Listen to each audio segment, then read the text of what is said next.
Okay, this is the visor lock, and this part was loose, so there was a problem removing the back handle, and there is a little trick.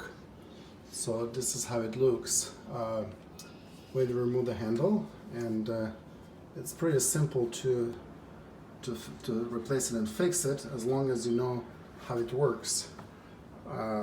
So this is the original handle, and it has the arrows. This little part, it's moving and it's locking onto this little tongues. So basically what you do is you align the piece inside with this little shaft, right? You just insert it.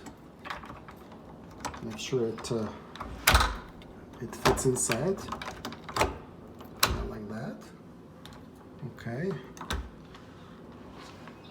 And let me just get a better view. And as you can see, those little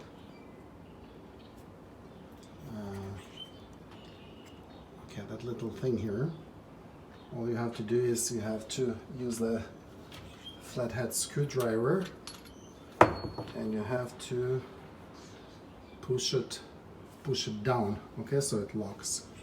Like, I'll show you, like this piece here, you have to push it down, and it locks the knob.